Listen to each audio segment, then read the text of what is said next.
sa'yo dahil may pera ka eh. Nasaan ka, Jason? Dala ko ang iyong paboritong pansit. Jason!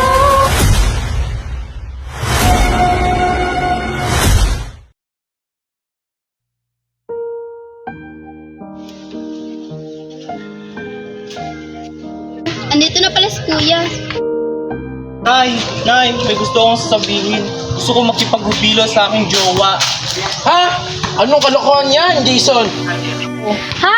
Ano kuya? Kalalaki mong tao, bakla ka, kakadiri ka. Ano naman Jason?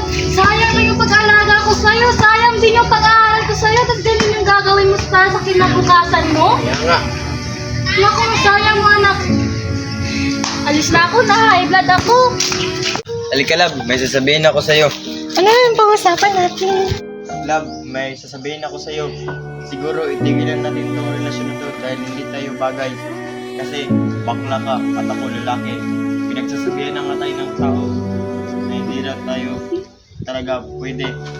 Meron akong nakilala mong babae at mas maganda pa siya sa'yo. Napilitan naman kasi ako sa'yo dahil may pera ka eh. Kaya itigilan natin ito. So, pinipirahan mo lang ako. Inubos mo lahat ng pera ko. Tapos ginaganyan mo lang ako.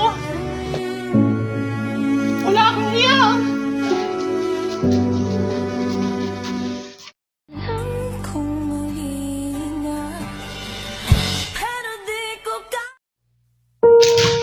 Uy, ayan si Besh. Ba't malungkot siya?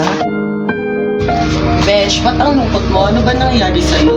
Hindi tanggap ng aking pamilya na aking doktora. Okay lang yan, Besh. Basta kami tanggap ka namin. Kailangan ko ng pera ngayon. Uy, parang may trabaho dito ah.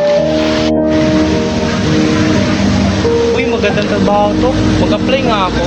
Tao po. Tao po. Gusto ko po mag-apply ng trabaho. Pasensya na. Tumatanggap ng bakla. Tulad mo.